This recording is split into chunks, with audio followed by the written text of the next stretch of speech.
Hello, hello, hello. My name is Bruce with my friend Janet from another planet. Hello. You're watching A Girl, a Guy, and a Movie on the 15th of January 2024.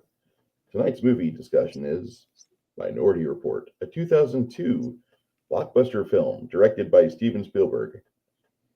Mhm. Hi, Janet. How are you tonight? I'm good. How are you? I I love I love it when you dress up in a flight suit. No. I, So I, I I'm a pre-com hunter, basically. You've got the gloves and everything. I'm ready to go and I, nab us a yeah. criminal before he commits a murder, or she. It's all right. You have better chizuba or screen presence than Kate Capshaw's daughter, who looks really pretty in that one scene where she's in, but she's the eighth build. Yeah, she's pretty and she She, has a good last name. yeah, I mean she is Kate Capshaw's daughter. I mean, Hmm.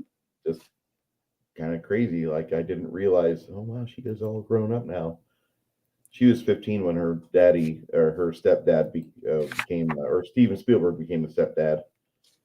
Anyway, Well, before we get started, I wanted to read something I didn't realize. I printed this out. It says the film was for this film was first optioned in 1992 as a sequel to another Dick script.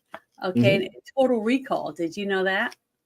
I read that about maybe 2 years ago when I was looking at this movie, and I'm like, that could have been either better or much more fun, or it could have been really bad. Because it says that they had Arnold Schwarzenegger ready to reprise his role as Doug Quaid, but after Total Recall production company uh, filed for Chapter 11, the Carol project was Pictures, hey, remember them?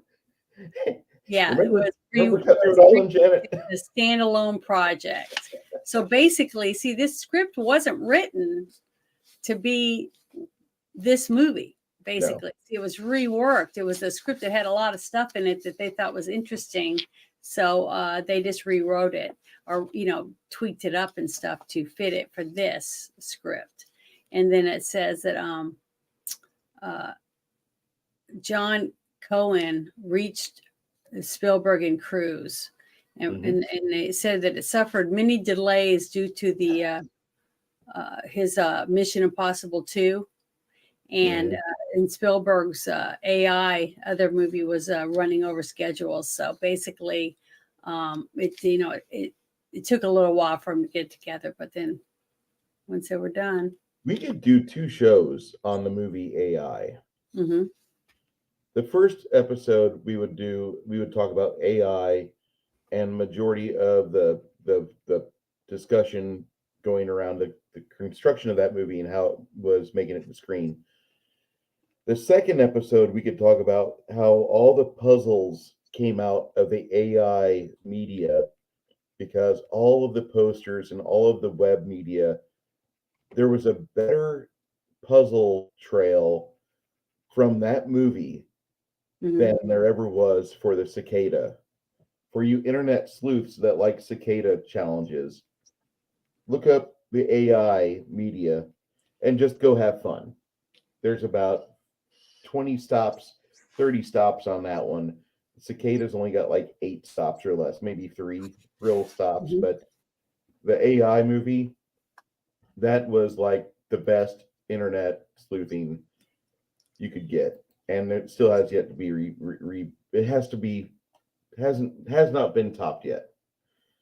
And I'll shut up now about that. Anyway, yeah, Minority Report is supposed to be a Douglas Quaid movie with Arnold Schwarzenegger, and that was supposed to be that was going to be great, I thought. And then wait, there's Carol Co. And what happened to Carol Co? $60 million in debt. We'll get it back with Cutthroat Island. But if you think about it, though, the whole idea of the precognition, people Mhm. floating in the water and stuff, that would have been really good with a you know Arnold Schwarzenegger type movie from the one he had before. The story of it would have been really good. But I I agree. thought Minority Report was pretty good. I mean, the way that they changed it around though to fit what they needed to. It's just that some of the things in the movie didn't fit for me. For like the very futuristic cars and the way the roads worked and stuff, yet the houses and stuff were, in the playgrounds and stuff like that were just too normal. You know what I mean? Mhm. So there was a lot of things about it that to me didn't fit for a dystopian future from 1950s or, for 2050 something. What was it? 2054, something like that. And it was supposed to be way ahead of its time. But it just didn't, it was like way advanced in some areas and way behind in others. So it kind of put you in and out. You know what I mean? Yes. Did that have that feel for you when you were watching it? Like the residential areas, like they were too much modern and not enough Frank Lloyd Wright that I was expecting. However, the transportation, like Mhm. you said, it was like Rainbow Road from Super Mario Kart, which I mean, yeah, the cars and stuff were almost as futuristic as they were in the Fifth Element. They were like the cars in the Fifth Element to me, I thought were even cooler because the way they made these cars, they were like Tron cars or something, and they they were had really streamlined and had a very Mobius feel to them. yeah, but it was only cars that looked like they'd only two people could ride in. It wasn't any family cars. It wasn't any changes in anything besides the colors of them. And instead of going, down like this, it kind of went down sideways, and it was like magnetized, or I don't know. To me, it would have looked even better if it had been like George Jetson tubes or whatever, or Futurama tubes. You remember Hmm. the tubes on Futurama? I mean, it could have been something like that, but I don't know. That it was just to me there was a lot of like ins and outs. Like you got pulled in for some of the scenes, and then it kind of dropped you out, and like, where are you? Like when the scene where he was trying to get away from everyone and they were busting through the homes and stuff of the other people, and they were all dumps. I mean, it was like everyone lived in a dump except for the people that were rich. It's like that was one of the things too that I said there wasn't any middle class. You were either dirt poor and lived in a rat infested, nasty place where there was trash everywhere, and it was just trashy. And even in a house, okay, I've been in many houses, trailer houses, cheap apartment buildings, things like that. And everyone's home, people have pride in their homes, so they clean. They're not going to have trash in their kitchen all over the floor, and there's just not going to be a dump everywhere you go. But every house that they busted into during these fights, and when they were sending the spiders out and stuff, they were all dumps. Every single one. And to me, that was just, I don't know. To me, it just didn't seem believable. I But mean, Janet, I don't Janet remember. obviously does not believe in the way that the future will be. That if you own your own home, you'll be taxed. You'll be taxed very, very much. And if you do not live in your own home, we will provide for you a pod to live in, and then you will own nothing, and you will be happy. Well, the We'll make one sure. house where they went in for the very first exciting scene at the beginning when the red ball popped out, and it was a premeditated, well, it wasn't a premeditated, it was a murder that he was committing out of the heat of passion, basically, Mhm. right? Yep. He thought, his wife, there was a stranger, he noticed this guy just hovering around out in the park across the street, and he thought that was weird. And then his wife was all beautiful. He thought she looked beautiful, but she's still wearing her pajamas, and she was getting her son ready for school. And she was talking to him about he needed to wear his glasses because he was having a hard time squinting, couldn't read or whatever. And then he comes back to get his glasses, even though he left them on purpose, because I think that's why he wanted to go back and see what was going on. And that's when he saw the guy go in the house. So in the heat of passion, he decided that he was going to kill her. And the precogs had already seen that, so they would send him there. But and that whole thing too, with all the futuristic stuff and the visions, and you see the house and stuff, you think they'd be able to zoom in, with the pictures they had and see the house number, stuff like that. There was just a lot of I don't know, it just seemed dumb. that they had the house. They showed the people's faces. You could see their face like it was right in front of you, except they couldn't tell where it was at. I don't Well, know. these houses look alike, Janet. Haven't you ever been in a cookie cutter neighborhood before? Apparently not in the future. But I just little mean, things like that were very irritating. But the story was really good, and there was a lot of things that I thought were really good. But then there was other things that was stupid, like when he was jumping out of the car, mhm. and leaping onto the next vehicle, up way, looked like 1,000 feet up. I don't know how high it was, but it was hundreds and hundreds of feet up, and his hair was barely blowing. I don't know. It just seemed, I don't know. It just seemed kind of hokey. I want to know where that hill is in the DC metro area because I've been there, and I recognize Delaware and the shitty loop that goes around the DC metro area, but I want to know where that hill is. I'm very curious. Yeah, I don't know. I don't think I've ever been to DC.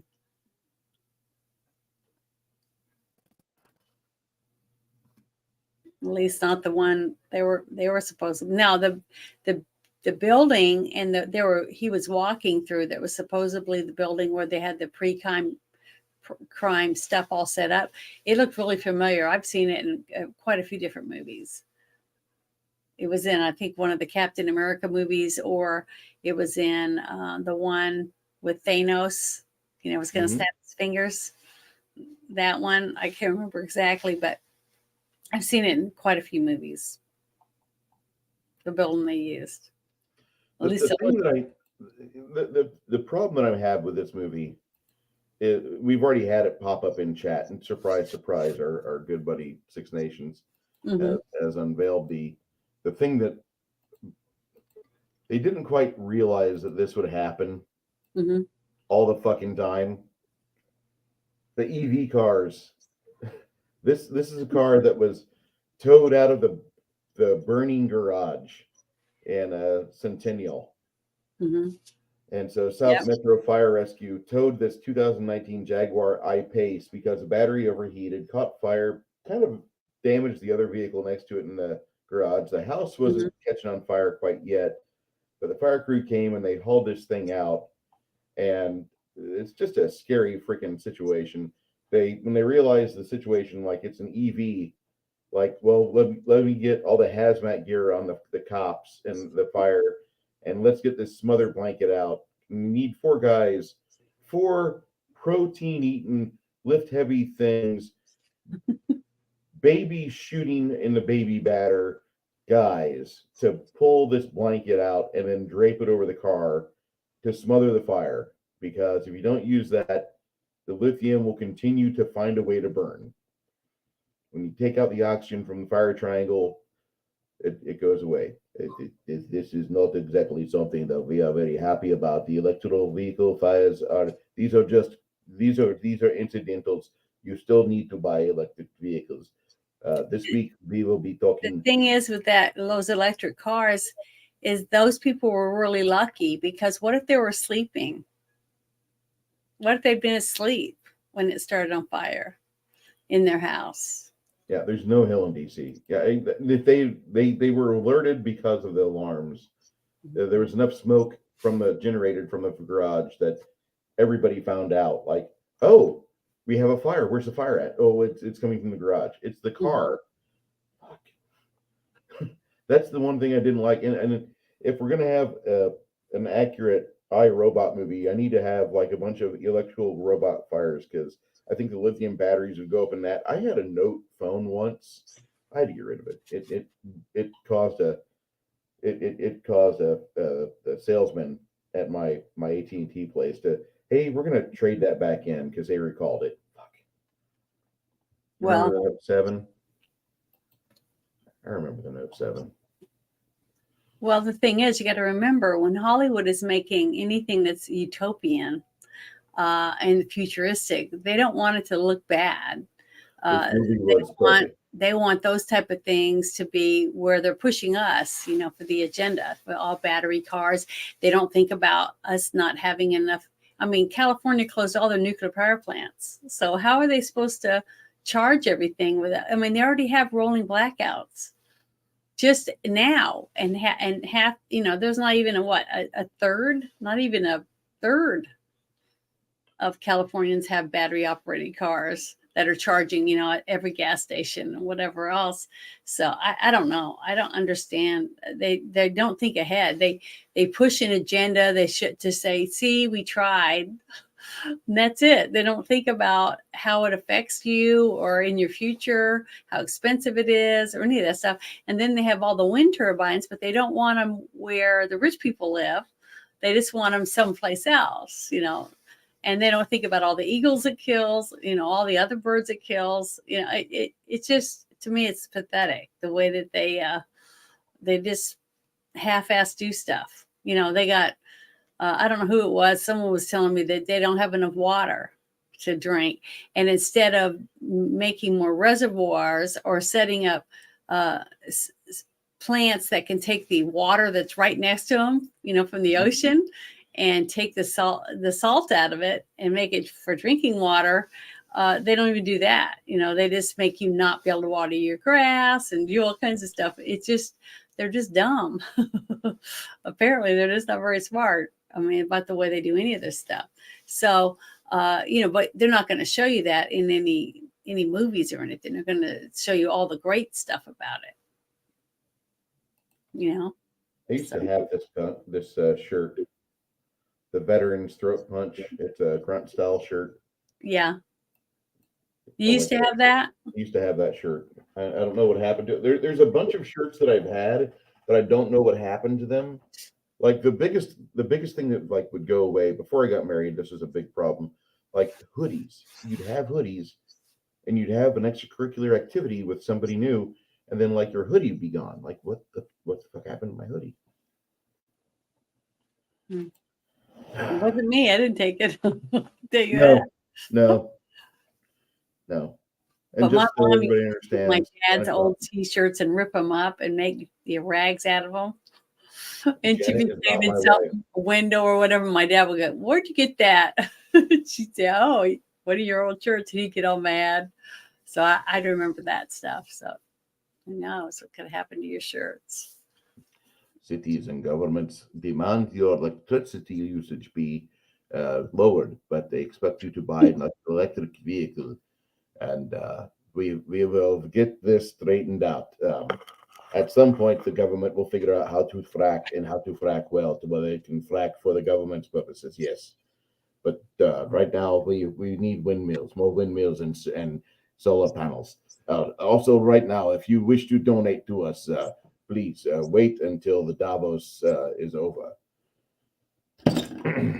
All the schlups are in Davos right now. Last time they were in Davos, again.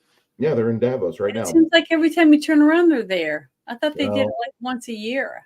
I think this is their time now because they got tired of May because there was nothing going on in January atypically. So they went because the movies suck right now. So they're all going to Davos to enjoy the winter time. But the last time they were there in May, they were getting too much scrutiny, and Rebel News was putting them on the internet every chance they got. So they made a kid in Uvalde, Texas, gun down a bunch of students. It's awful. The timetable is being pushed. Yes, you're right.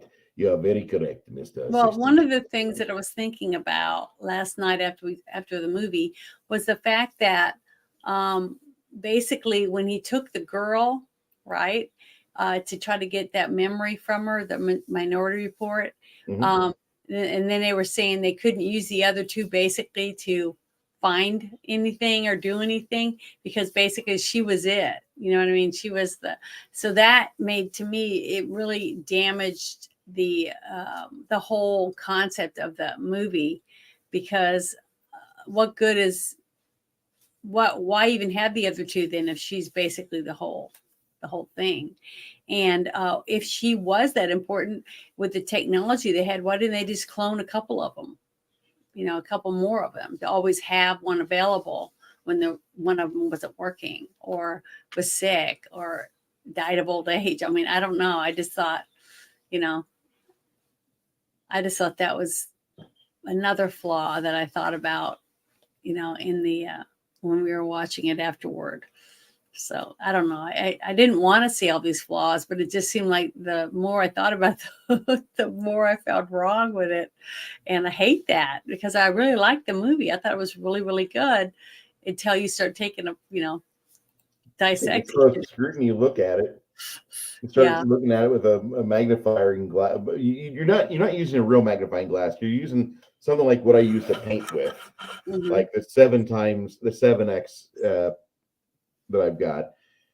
But by the time you're done, you're like eyeballing everything. You're going over the references inside the Wikipedia article, and then Hmm. you're following that to an old archive Newsweek article about the movie as to what happened. Why did they drop the ball, and why did Arnold get away? Why did they let Arnold go do Batman and Robin? That's the thing I want to know.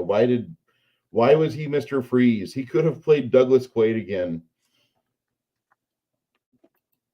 One of my 4 inches. I was answering his question. Sorry. Okay, you're good. One of my favorite parts of this movie was actually when Lois Smith Hmm. she kisses Tom Cruise as she's discussing things with him. She plays a doctor in this movie, and Tom Cruise is like surprised as hell, like he not expecting it. But Lois Smith, keep in mind, this lady's like born in Well, she was 1930. taking, she was taking advantage of him because she knew he was messed up because he was Yeah, all drugged and up. yeah, and as an actress, I mean, she's like, I'm never going to get it to be this close to Tom Cruise without having a bodyguard get in my face or his gay lover. So she just planted one right on him, and Tommy Boy just didn't know how to handle that.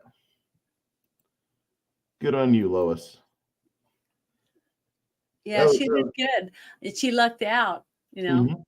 when she come out of there, because you see her behind the screen, so you don't really know what she looks like, and then she comes out, and and then the big mole on her lip reminded me of that scene from uh, Austin Powers movie. Yes. And he was like moly, moly, moly, moly, moly. I want to chop it off and make some guacamole. That's all I could think of the whole time in that scene with that giant mole on her face was that part from that movie. And I hate it when I do that. I hate it when I'm trying not to see anything but the movie, but it was just really hard for me because so many different things that just drop out. They dropped. They completely like this movie feels like it was like filmed over the course of a year, but like half the dailies like got lost in a truck or it's in Brazil somewhere and they're still trying to get back.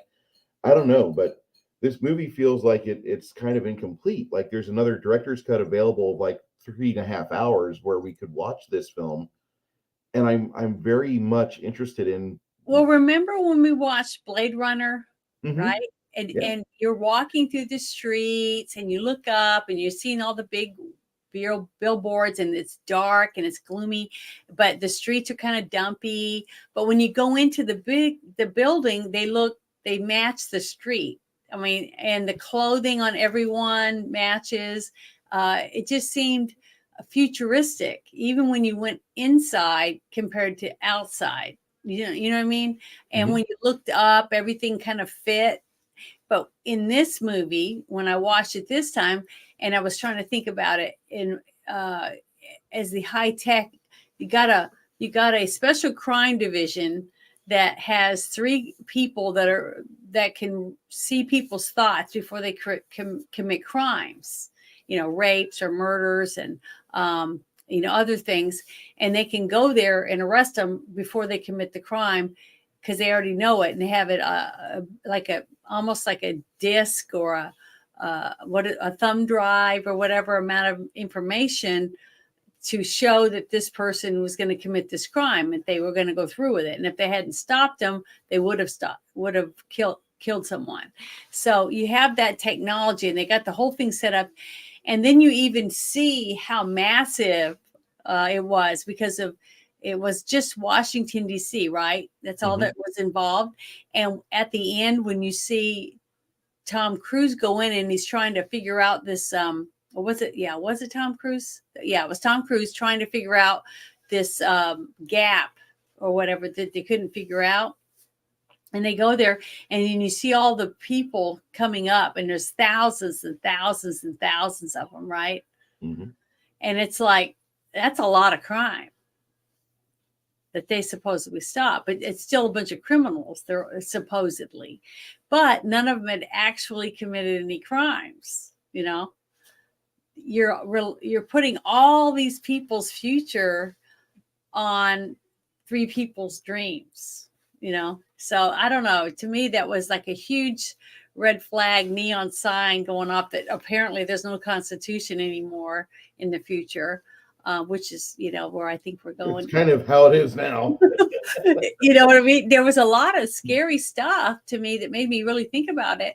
A lot of the similarities of the agendas that were being pushed on, you know, that are being pushed on us, on taking away our rights, you know, like with the Smith-Mundt Act, where they can basically, the news people can say just about anything they want, and there's nothing we can do about it. There's no consequences. They can point the finger at you and say, you were going to do this, you were going to commit this crime. Now, when you're in a grocery store or a you know, like the Gap or whatever it was, welcome to the Gap, the futuristic Gap, okay, and he was going to steal something, okay, and it's on camera. So when they stop you at the door, when you're trying to leave with the product, they have proof that you were trying to steal it because you had it on your person, and they had video of you taking it, and then they showed you trying to leave without purchasing it. So that's three things to prove in front of other people, you know, a jury of your peers, that you really were going to steal this item. So that's evidence that you were going to commit this crime. But using a golf ball that's printed, that's made out of wood, which should be very precious in the future, rolls down and has your name on it. So you're the one that was going to commit this crime. You know, just little, I don't know, it just seemed very far-fetched the more I dug into it, and how we were totally stripped of, all the people in Washington, D.C. were stripped of any rights, basically. And you knew that even more when they sent the spiders out, because the spiders are going into your house and probing you, and you've done nothing. And they just showed the people, stop, be real still, and let this thing crawl on their face and look at their eyeballs, right? Even the kids, it assaulted children too, with no, they had performed no crimes. So basically, it just, to me, it was horrendous. I hope we don't ever have anything like that ever happen to us in the future. I thought it was terrible. The more I think about it, that I didn't like it. I didn't like the premise of it. I liked the movie because it was very entertaining still. Yeah, that's something that I need to clarify before I go into my diatribe on it. But Mhm. I enjoyed the film for what it is. It's a very slickly produced, very dramatic movie where Tom Cruise goes for a run a couple times because everybody runs, and you're Mhm. guaranteed to see Tom Cruise running in this movie. Just as if you ever watch the movie Back Toward China, you're guaranteed to see an anal shot scene on China the ex-wrestler. You're guaranteed that from the title. In this movie, the tagline is "Everybody runs." So if you like watching Tom Cruise running, this is a good movie. Mhm. I don't like this movie as much as I want to. In fact, this movie feels like a more Final Cut Blade Runner than anything else. This feels like a overtly produced, overtly massaged movie where I I know it's pretty. I appreciate the Lexus adverts. I like how they got the retina scans to where they could figure out who you are, and based on your purchase history, they could advertise to you on this custom item, much like your cookies do on your phone and tablet and PC. I despise this film because it really hit that before it became a thing in my life. But yet, and one other negative about this movie, the soundtrack. The soundtrack won a Saturn Award.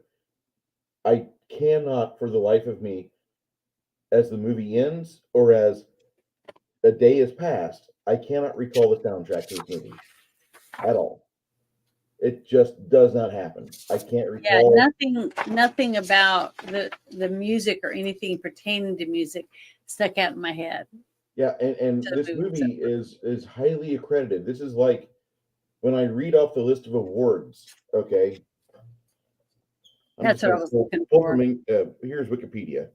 Minority Report was one of the most anticipated films of 2002 because of the high-profile collaboration between Tom Cruise and Steven Spielberg. It received positive reviews from critics and was a commercial success, grossing over $358 million against a production budget of $102 million, becoming 2002's 10th most successful film worldwide. It was nominated for several awards. It received an Academy Award nomination for Best Sound Editing and 11 Saturn Award nominations, including Best Actor, Best Supporting Actor, Saturn Award for Best Music, winning Best Science Fiction Film, Best Direction, Best Writing, Best Supporting Actress. It has since been included on lists of the best science fiction films.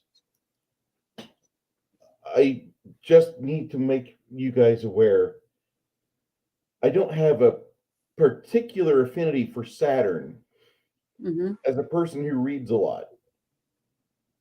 Not a big fan of Saturn. And the Saturn Awards are not exactly something I follow because typically that's kind of like the JD Power Associates Award. I don't give a shit if you've got one. I don't. I give less Well, respect than I did you, before. you have to admit. Now, what other movies? Do you know what other movies came out when this one came out Yeah. that would be judged against it? No award. Okay. Number 9, My Big Fat Greek Wedding. Oh, okay. Number 8, Ice Age. Mhm. Number Cartoon. 7, or that was number 8, Ice Age. 7, Signs. Number 6, Die Signs, Another Day. the one Signs. with the one with Mel Mel Gibson. Gibson. Mel Okay, Gibson. yeah, that was a good one. I love that movie. Number 6, Pierce Brosnan's Die Another Day. Hmm. Number 5, Men in Black 2. Oh, Number 4, Star Wars Episode 2, Attack of the Clones. mm. Number 3, Spider-Man. These Number are all in the same year? 2002. Damn, Number there was 2, some competition for this movie. Number 2, Harry Potter and the Chamber of Secrets. Hmm. Number 1 film for 2002 is no surprise to El Brucio. El Brucio recognized 2002 immediately. 2001, 2002, and 2003 are the Lord's years to bequeath on St. Peter Jackson, the most heavenly director of all time. He was blessed those 3 years. This was the year that Lord of the Rings, The Two Towers, was only $63 million away from $1 billion in worldwide gross. 2002 is a heavyweight year for any movie aficionado. This is the same type of year as what you have for 1994, 1989, or 1983. Those 4 years in movies are years where you can proudly let your veiny dick hang out and be like, I love movies. You should. Ladies, it's okay. Bring out the muffin. We love you. All right. So, this movie, for all those things that this movie gets right, and it gets a lot right, it has a good screenplay. It's too polished. It feels like it is so sterile. I want my futures gritty. I want them grittier than the movie Hardware from 1991, I think, or 1990.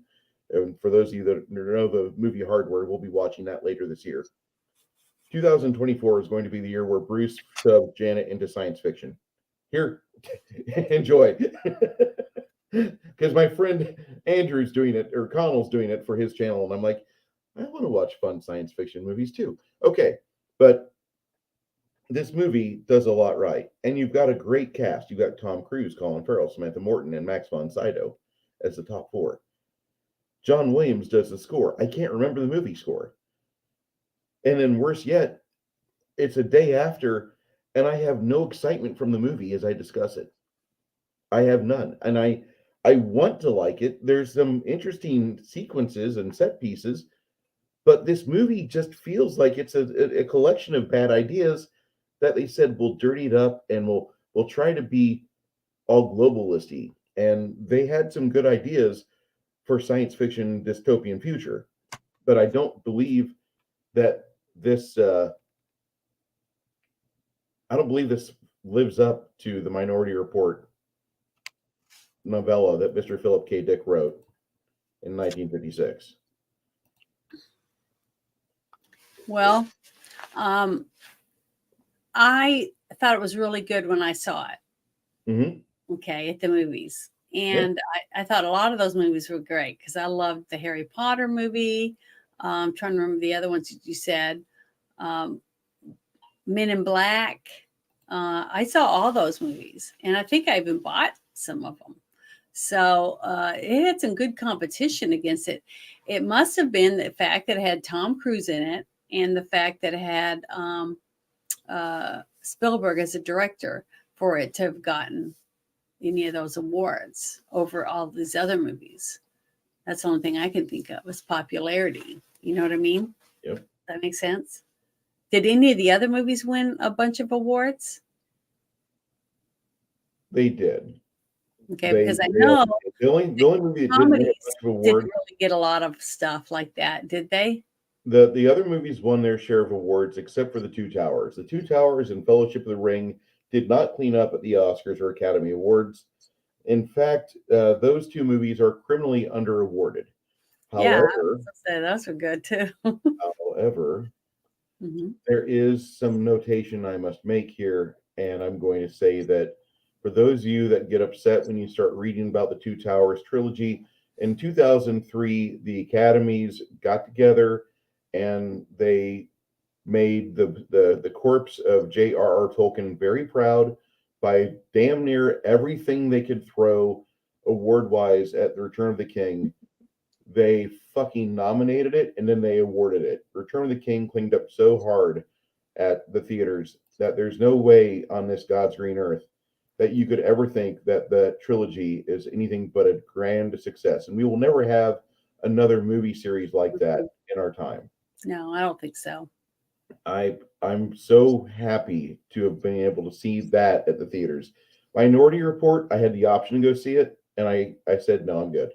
It was mid-June of 21 when it was released where I was at, and then it went for mass release in June 21st. But I remember we had a chance to go up to Champaign and see a special showing of it because there's a group of people up there that they were affiliated with Bear. Bear was the guy that ran a game store in Champaign, Urbana, and I think he had got cancer or something, so they had lobbied or something. They got a couple sci-fi movies in the 2000s to debut and show special showings at like this little small theater where you had 50 people max. And Bear was pretty cool. I think he's passed since then. I mean, I only expect him to, God bless him, but he managed to pull. He had weight. And so he was able to bring that in. And I neglected to go see it because it just didn't excite me. And I'd been familiar with Philip K. Dick, and I think I had read this in my senior year of high school because Mr. Maine knew I loved sci-fi. He brought in a bunch of his stuff from Fantastic Universe, Making Stories, a bunch of stuff. I got a chance to read it. But Minority Report is a little different from the movie as opposed to the novella. There's not so much futurism stuff going on in the book.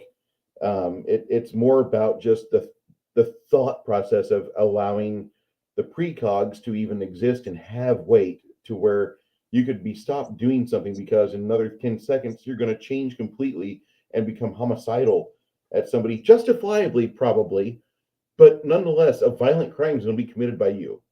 And I read this like 35 years ago, so you're looking at a book that is done very well, and it does go into a bit of the mentality behind things. Lisa's his accomplice, and they're scheduled for penal transportation to another planet once he's caught. But before he leaves Earth, Anderton explains to Whitwer why he shot Kaplan. And they obtain the 3 precog reports here. He discovers that each of them had predicted a different outcome, and further realized reports weren't guaranteed, were not generated simultaneously. He's Hmm. been affected by his knowledge of all the preceding ones. And the first precog indicates he would kill Kaplan in order to prevent pre-crime from being discredited and shut down. The second predicted that after reading the first, he would decide not to kill Kaplan. According to the third precog report, Kaplan had planned to discredit pre-crime in order to enact a state of emergency and martial law, resulting in a military coup where the army would replace pre-crime. That could have been a really good movie. And when I found out that that wasn't part of the film, I wasn't wanting to be part of it. I'm good. I'll see this on video. Well, see, that's how I was too, on a lot of things that if I'd read the book, right? Mhm. Like I had read a bunch of the Dexter books before Dexter was made into a TV series, and same thing with True Blood. I had read a lot of books. Same thing with Twilight, Game of Thrones. But the thing is, with Game of Thrones, he wasn't finished writing the books series before they made the show.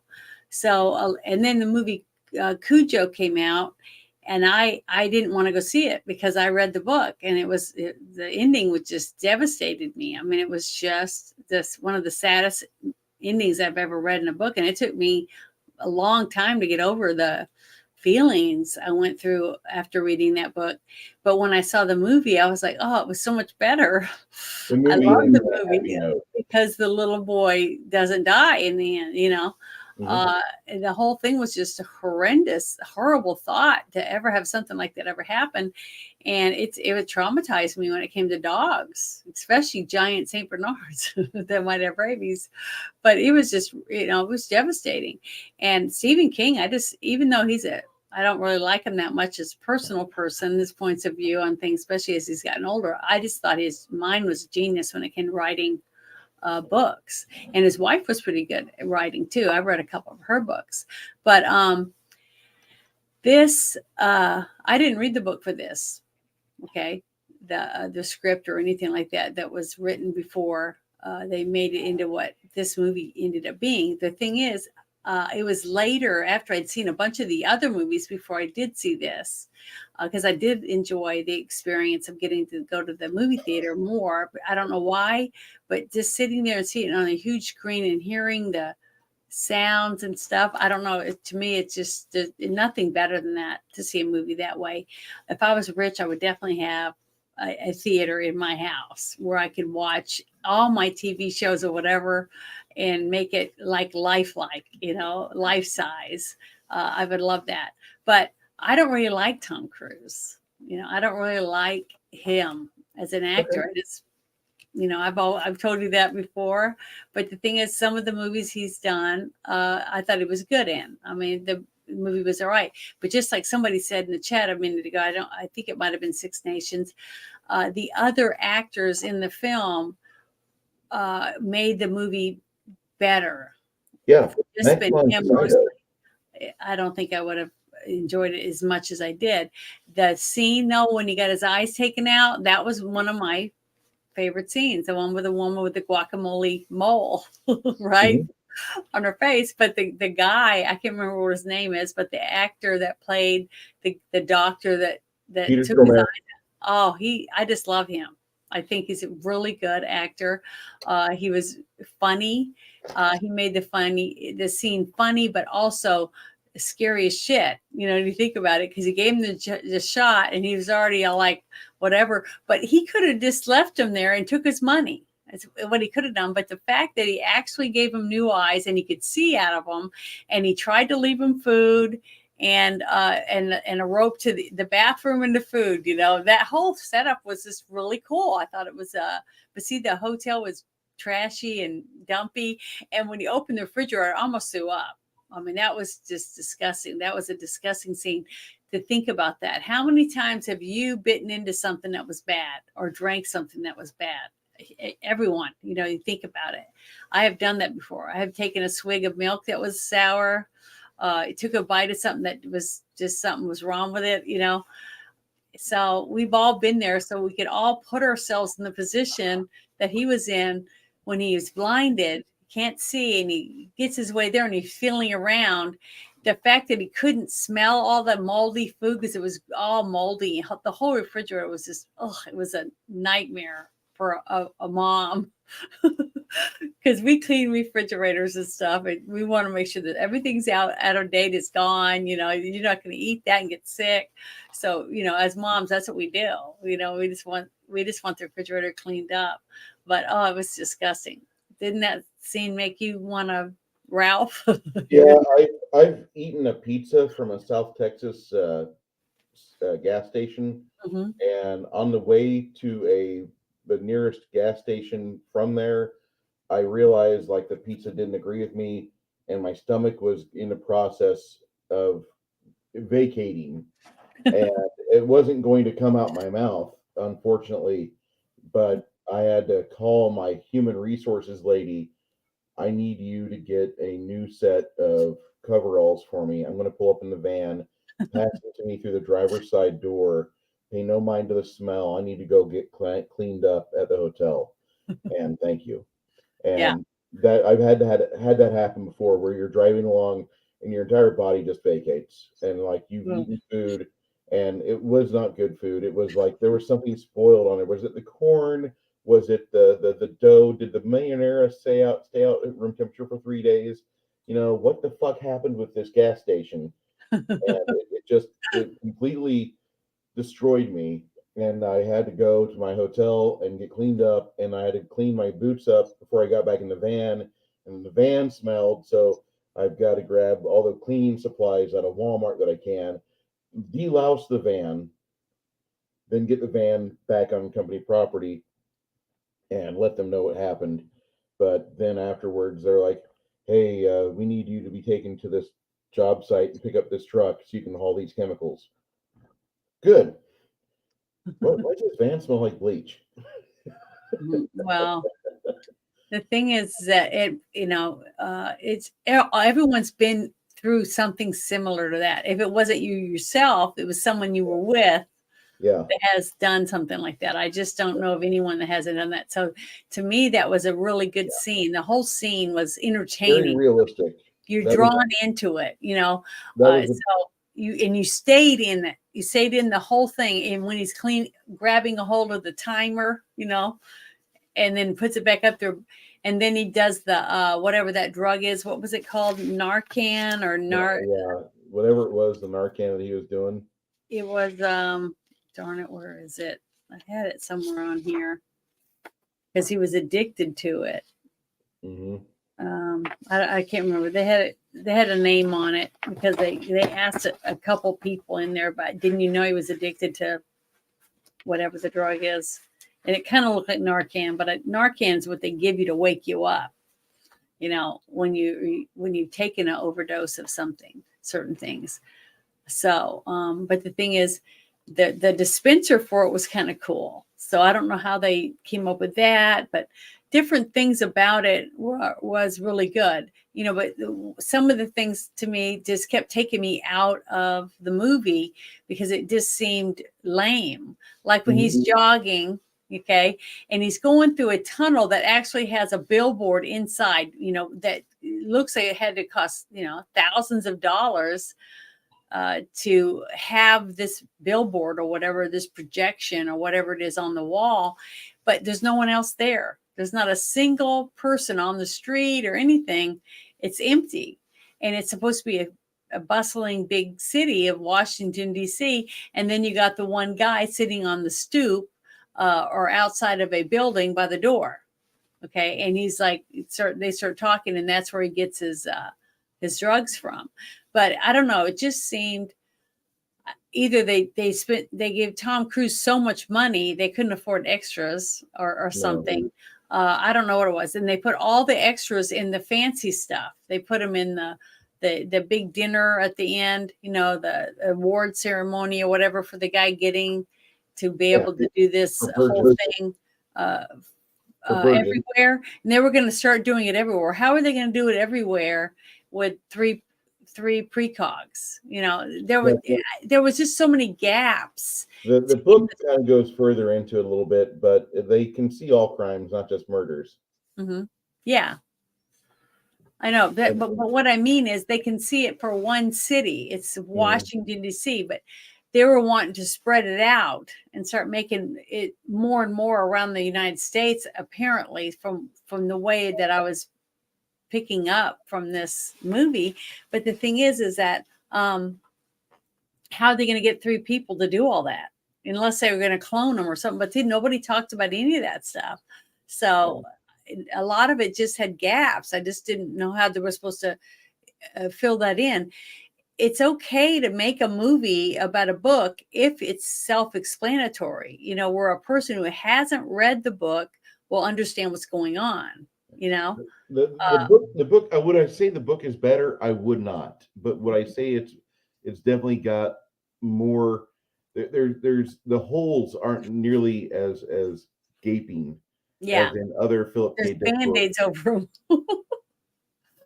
To fill in the hole so you just slide by it and not fall through it, the crack or whatever. But because I always worried about some of my sisters when I'd say, oh, come see this movie with me. And it was based on a comic book, right?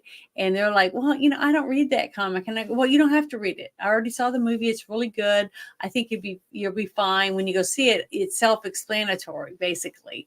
So they did good at it. So that doesn't bother you. But if it's a story of something you've never read and you go to see it and you're like, you leave and you're like, what the, did I just watch? I have no idea what happened because it leaves so much out that you can't understand it. So it's a waste of time. But if you can go watch something and then you go, well, now I don't have to read the book because, like The Great Gatsby, that's a good story. They did an excellent job, I think, in the movie at making it to where you didn't have to read the book, basically. If you wanted to do a report, you could do a report on what you saw in the movie and you'd probably, get a good grade on it. But you can't on some things because there was so many gaps. You're like, it just didn't make any sense. It was like a puzzle with a bunch of pieces missing. You couldn't get all the pieces to go together, Clarity. Because, there you go. Clarity. Oh, is the name of the drug. I don't know. I don't remember. It was Clarity was the name of the drug.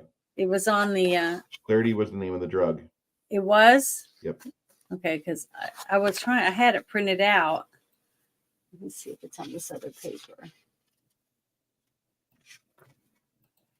Hey, Mr. Flady, how you doing tonight, sir? Good to see you after Saturday's game, and understand. Hopefully, you've got power. Hope you got power. Hope everybody here has power.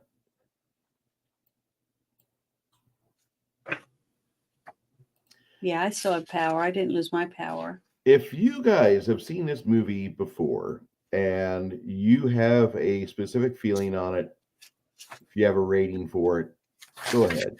Throw it in the chat. I want to know. I really want to know what you got thinking about this film. Soy-based Jeremy says, I have no power. No, Jeremy, that sucks. The drug is called Neuronin or something. Neuroin. Yep. Neuronin. Yeah, Neuronin or something. That's the name of it. I knew I had highlighted it. I had to go look through my yellow lines. But because remember when Colin Farrell, is that his name, the actor? Mm-hmm. When he asked the wife. Now, see, that's another thing.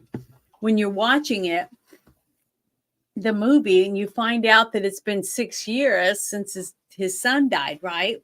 Mm-hmm. And I don't think he got addicted right away, but the fact that it's a dump, he's eating the cereal and whatever, and he's just throwing stuff around. The house is dumpy and dirty, and it's just, you could tell that he's not married anymore. And so the whole time I'm thinking his wife's dead, that him and his wife and his son died or something. When he's watching the videos and doing all this stuff, you don't know, because if you've never read the book, you don't know that they're not both dead. You just know that he's depressed and he works for this company and his son's dead and his wife's dead or something. But then later on, when he goes to see his wife, then you find out they're separated. They're not even divorced. from what I read, not from the movie. See, Yeah. so there was lots of gaps in there, and the fact that she's the one who's able to get the guy to realize, hey, you're caught. We know the truth, at the end. Yeah. And he realizes that's it. And I like that the way it ended, because that was the one thing I was worried about, because I was like, how are they going to end this? Because either they lose both ways. But the way that he did it, by killing himself, he saved both of them. You know what I mean? So I don't know. I like, that was the one thing I liked the way it ended, because he was already old and he knew he lost, and he didn't want to be put inside the matrix or whatever you want to call it. And he didn't want to kill somebody he actually really cared about, which was Tom Cruise's character. He just used him to get what he needed. But he still, I think he still cared about him and didn't want to kill him. At least it seemed like it to me. Did it seem like that to you? It did. It felt like that. I watched this movie and I appreciated the ending on this, because it allowed things to proceed in a natural way. Felt pretty organic, a little bit of a deviation from the book. The book, there was a general in the army that was trying to get rid of pre-crime and have more of a martial feeling throughout the states. It's also set in New York City, so you have a little bit more at stake there, where it was written in the 50s that New York City wasn't nearly as big then as it is now in 2024. Mm-hmm. So you have that you have to think about, but there's a lot in the book that gives you some pause, and you really do discuss a lot of things. It gives you more reasons to think about the implications of possible pre-crime. Mm-hmm. The movie does a good job of paralleling a lot of this, but then it has these portions where just like there's holes in the characters or plot or the fucking pacing. It could have been tightened up. Like there's some action scenes the action scenes are pretty okay. Nowhere in this movie did I feel like Steven Spielberg is there behind the director of photography as they're getting everything snapped into film. And I didn't feel at all that Steven Spielberg was involved with this. It actually felt more like a Lynn Wiseman movie. And I know that's a really big drop in quality, but it just felt like it was a big drop in quality. I was expecting. Yeah, it was like, I saw pictures, because I after I watch it, I start looking up stuff, and I like to look at set photos. Okay, because every single movie has a photographer on set. Mhm. It takes pictures constantly of different things that's going on, of the people sitting in the chairs, looking at the script, people setting things up, the microphones and the lighting and all that kind of stuff. So that I like to go look at that, because it almost puts you behind the scenes during each thing that's going on, and you get to read what they're doing at the time that the pictures were taken. And there was lots of scenes with Spielberg standing there, pointing and doing things. The thing is, though, I kind of got the same feel when I was watching. It was almost like he was there, but he wasn't. It was like he was there and he was like, go ahead, do this, whatever you want to do, whatever. He didn't direct. I mean, to me, it didn't seem like he pushed the actors to do certain things. I want to see this in this shot, and I want to do that, and I want to hear this, and I want to feel this from you. That type of, you know what I mean? That's what a director does usually. They sit there and they say, I heard you say your lines, but you're just saying them. I don't feel anything coming from you. That kind of stuff. That's what the directors do.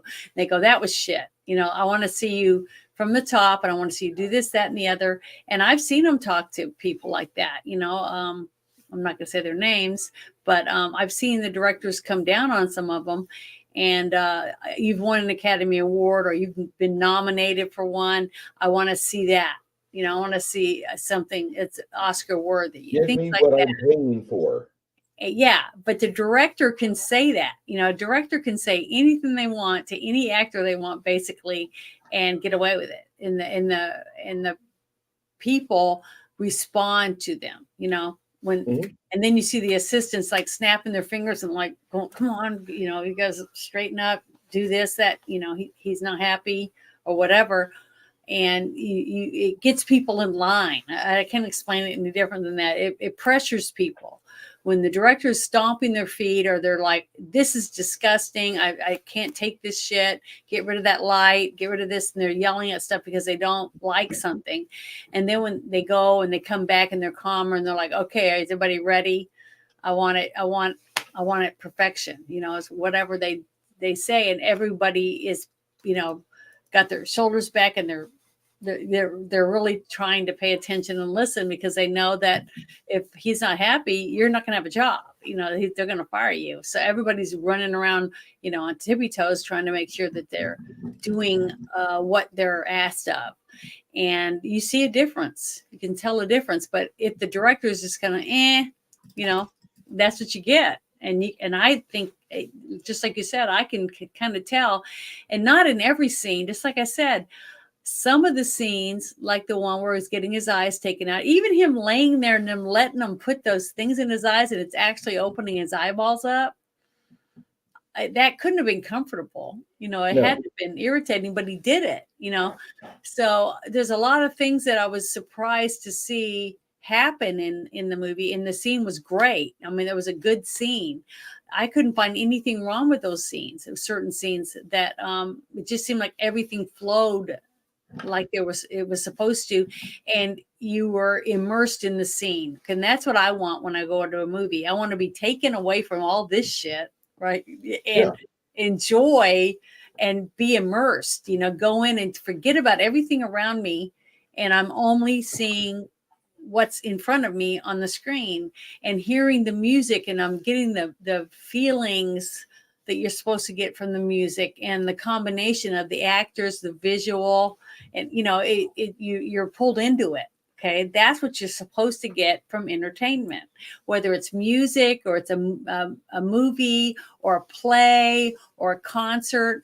You're supposed to be immersed into the entertainment. And if you're sitting there and you're like, oh, I just can't wait to leave, or my back hurts, or I'm tired, or I'm hungry, and you're thinking of everything except what you're supposed to be getting enjoyment from, then it sucks.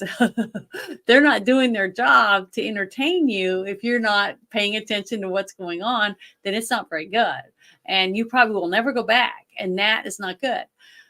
When you're at a movie that people buy tickets again and again and again, nobody's yakking, nobody's digging through their purse, nobody's on their cell phone and doing all the shit. They're watching the movie. You know what I mean?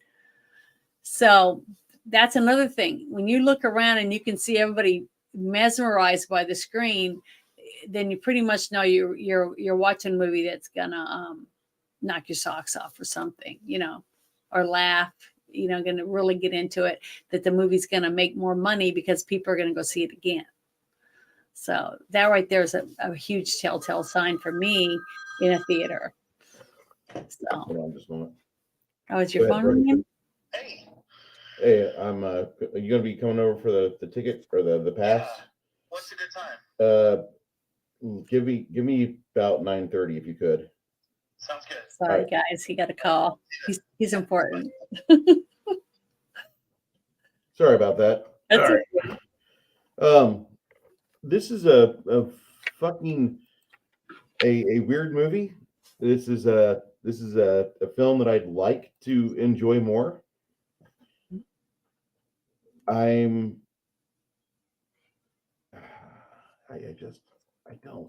enjoy it. Six Nation 31 King says, I'll give it 75%. It was entertaining for the most part, but in certain scenes it took me out my suspension of disbelief. Mm-hmm. If it popped up on cable or something, I'd probably watch it, but it ain't no Big Trouble in Little China. Mm-mm. Yeah, my score would probably be pretty close to that, because that's how I felt. There was, 3 or 4 really good scenes. You know what? The one actor that stood out to me, and even though I still don't know who he is, I really liked him because it seemed every scene he was in, he did an excellent job. The guy that was in the office when bringing up things to put it on the screen, he was a large black guy, and he was always in there where the screens would come up. Talking about Jad Harris, or Steve Harris, who played Jad. Okay, is that what his name was? Jazz? I think so. Okay, well, that actor This guy was right here. yeah, that's him. He was very believable. He seemed like um, he made you feel like whatever he was talking about and how it was working and how he was going to look for it and bring it up there. He knew what he was doing. You know what I mean? And it seemed believable to me when all the scenes that he did. The dweeby guy, though, that was in the pool with the people, I don't know, there was something about him that just didn't seem, I don't know if it was overacting or what. I don't really know. I just could not get into his character. He was so not likable to me. He was even less likable than Tom Cruise. And I have a hard time getting to like Tom Cruise because all I see is a jerk. So I just have a hard time accepting him as any character. But I loved him in Top Gun because he is a great actor. He's really good at portraying whatever it is that he's trying to portray, to take me away from who I really see him as. Right. Okay. So, but the kid that played the pool guy or whatever you want to call that guy, the one who took care I of the know who bridge you're talking about. I could not get into his character. Even she was believable as somebody that Miss would Morton's great. yeah, I thought she did a really good job. And I thought Colin Farrell did a really, really good job too. He wasn't given enough, I felt. No, I don't either. It seemed like when I was trying to think back when the first time I saw it, it seemed like he had a lot more lines and stuff the first time I saw it. The first time I saw it, I felt that too. But then last night when we watched it together, I felt like we were being shorted, like something had been edited out. But this is the theatrical cut we watched. Yeah, so it didn't. It just seemed, I don't know. It did seem like he wasn't in it enough to me. But he did a great job, I thought. And the gentleman with the beautiful blue eyes, the bad guy, he's always plays a bad guy normally, that he fought with when he was flying around with their jetpacks. Now, see, I loved all that stuff. That was very exciting. Neil McDonough plays a great actor. Yeah, and the other guy too. What was the other guy that he ends up throwing on the bed in the scene? I forget. He kicks his butt. He looks like a wrestler or something. He used to be a wrestler. Hold on, let me find my cast sheet here. I like how they did the cyberware, or how he navigated the web with his gloves, and how he was pulling up various things for evidence. I thought that was good. I like the way they figured out how to do the precog, to have them just laying in their little pool float. Mm-hmm. That must not have been comfortable though, because after a while water gets cold. Sorry. Well, unless it was like a hot tub, because it was small enough to be a big hot tub. So it might have been hot tub water. It just didn't have the jets on. You know what I mean? Mm-hmm. So it might have been warm. But there was a guy named Patrick Kilpatrick. Was that the guy with the blue eyes? I'm not certain. Sorry. Good. And then there was another guy, and his name was Patrick Kilpatrick plays not. So I can see his face, but I thought the guy that got thrown on the bed at the end of the fight, that's him. Did he used to be a fighter or a boxer or something? No, he was in Dark Angel. I remember that, which I wish I didn't. But he's played in a lot of bigger roles. I remember him in that one with that one hat. Yeah, I thought he was an ex-fighter or something. He looked like he'd gotten a few punches. Mm-hmm. His nose or whatever, a wrestler or something. That's what I thought he looked like. That actor. Yeah. He did a pretty good job too as a cop that felt like he wasn't respected enough or whatever. You know, he had a chip on his shoulder in the movie that we just watched. At least that's how I felt. So, but he did good. So there was a few good, really good scenes in it, but it was after those scenes when I felt like I was going, what am I watching? Like the whole thing with the cars and Mhm. he's leaping and stuff. I just thought it was kind of The hokey and cars, stupid. this movie really, like, there's parts of this film where I'm almost having a lot of fun watching, like, um, of course I blank, 1997. No, it was 19. It's a movie that Scarlett Johansson played a robot in this film, and Mhm. they should have done a scene for scene remake of it where she plays this robot. And I'm drawing a blank. Let me pull up ScarJo real quick. But there's a good cybernetic film that ScarJo was in, Mhm. and I saw it in 2017 in the theaters, and I really enjoyed it. Yep, there she is. Gimme. No, it's not Rough Night. Ghost in the Shell, which if you ask people, people get upset about the live action remake of it with ScarJo, which it doesn't matter. It's really a good film. The original anime, when you watch that, the anime just fucking blows you the hell away. It's like all the promises of Akira for anime, but now it's in like complete cyberware, and it completely just takes you into this Neo Tokyo futuristic hellscape of amazing urban dystopian future where you're sunk in this movie and there's no getting out to the end credits, and it's so fucking good. Parts of this movie give you the illusion you're almost going to have as much fun as watching Ghost in the Shell the first time. Ghost in the Shell on your Virgin watch, you are just amazed. But there are parts of that you're watching Minority Report, and then the movie pulls you into the cars, and you're suddenly on Rainbow Road. Fucking Mario hits you with like a fucking blue fucking mushroom or something because you just completely come out of the drug addled happiness. Mhm. And what the fuck am I watching here? And Yeah, that I happens didn't. I more. didn't like any of the scenes that were the when the cars were going straight on the road and they all looked like Tron cars. Mhm. That was hokey enough, but when they started going up, like they were magnetized or something, I don't know. I just thought that was way out there, especially when they have regular playgrounds. You know, it look like regular playgrounds. Yeah. I don't know. It just didn't seem. It just I don't know. It just seemed dumb. It just seemed like it wasn't futuristic enough for the two scenes to go together. I I'm don't know. dragging this movie to a 63%. Do what This movie gets a 63% from me. from you? A 63? 63 Okay. because it has some aspects of it that look really great, but it just completely, at some point there's like a second director where it takes over, and I'm shoved into a world that I can fast forward through, and I wanted to last night when I was painting these damn Urukai. We're getting closer, kids. We're almost done. Well, who was the Um, director for Second Crew?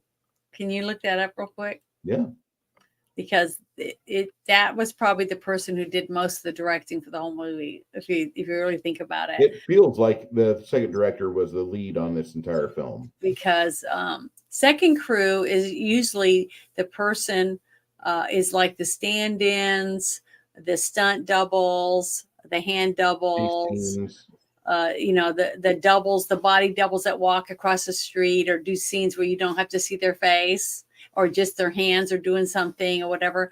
And they get other scenes, that aren't intricate to the actual scene. It's like editing scenes, like the scenes that they put in to add seconds, to the movie in certain areas for the transitions to be right and stuff. So sometimes they do a lot of stuff too. They for the scenes, the director or the second director that's on set with the director that's making sure that he's like, you guys better straighten out or you're out. That person. So I honestly believe that he was there for a lot of it, and then probably not there a lot. You know what I mean? He'd just say, "This is what I want. I think you guys can handle it," and he'd leave. So maybe he was going through stuff in his life. That would be interesting to look up to see what type of things that he was it during the time he was getting divorced or anything like that. So that's what I'm saying. So maybe he wasn't, all in it. And that's why, and you can definitely tell that some of the scenes suffered due to the fact that Steven Spielberg did not direct. He was probably present, but he wasn't directing the people. Here's the thing that I'm finding out as I look through IMDb and Wikipedia. Mhm. There's no second director. There isn't? Nope. There's no second You've got, director? you've got cinematography for Janusz Kaminski, which Mhm. I've never heard of him before. Mhm. But Mr. Kaminski has been involved with Minority Report, War Horse, Schindler's List, and Saving Private Ryan. So he Mhm. knows what Steven Spielberg likes. He's only directed 6 movies, supposedly, Yeah. but I think he was majority of the cinematographer for everything Steven Spielberg did, and he probably Yeah. did some AD stuff on this movie. Yeah, But he there's no probably second was. director. He probably was asked to do a lot more than he felt comfortable with, simply because Spielberg wasn't available to do it or something. And I know Spielberg and Cruise didn't take an initial salary for the film, opting for 15% of the movie take Mhm. from the gross out of Mhm. the box office. Yeah. So they did that just to keep it under 100 million. Now, in the Wikipedia, so in 1999, Spielberg gets his think tank together with 15 other people they do a 3-day think tank in Santa Monica. They want to discuss a future reality for like 2054 as opposed to more traditional sci-fi settings. Mhm. And so you have all these various brainiacs in there from Massachusetts Institute of Technology, architecture William J. Mitchell, production designer Alex McDowell. They named it the 2054 Bible, and they had an 80-page guide which created in pre-production, which listed all the aspects of the future world. And then Spielberg went and discussed the ideas for a film tech to Roger Ebert before the release. He wants the toys to come true someday and wants there to be a transportation system that doesn't emit toxins into the atmosphere, the newspaper that updates itself. The internet is watching us now. If they want to, they can see what sites you visit. In the future, television will be watching us and customizing itself to what it knows about us. The thrilling thing is that will make us feel we're part of the medium. The scary thing is we lose our right to privacy. An ad will appear in the air around us, talking directly to us. So this movie, they did some real deep dives on it, but it completely just felt way too out of science fiction's realm for me to really enjoy it. Well, Because like every that time I start scene, to go ahead. the scene where you see his car go up the building and it stop, right? And then the window opens basically and he gets out of his vehicle and he walks in, he says home, to the computer or whatever, and it runs everything for him. But the car that he got out of, basically, it was the same car that you see go off and then go up and down and go do all this other stuff on these roads. So basically, you don't drive. You just sit and it takes you places. Just like I said, I thought it would be more realistic if they'd use tubes or whatever like they did in Futurama and things like that, because the cars were very Tron cars to me. But it just, the other architecture for the buildings, like the one where you see the billboards going up and you see the guy's face, he's got sunglasses and they think it's another person that's there, but it was from the billboard.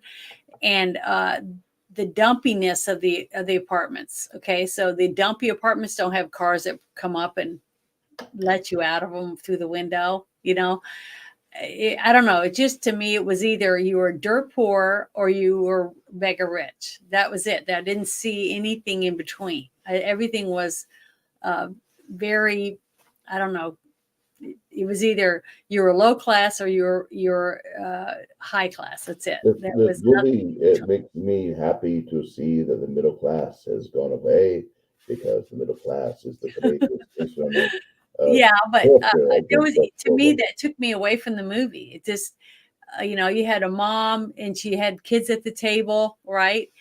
But the house was still dumpy and dark and dingy. And like I said, even poor people have pride in their homes. People that go home, they don't want to step over garbage and have rats and roaches and stuff running around. They want to go and be able to sit down, put their feet up, eat, and watch television or play a game or hang out and listen to music with their friends or something. Every house that the Spiders went into, even the apartments, people have pride in their apartment. They're going to have things they made, pictures on the wall, or posters on the wall, things that mean something to them.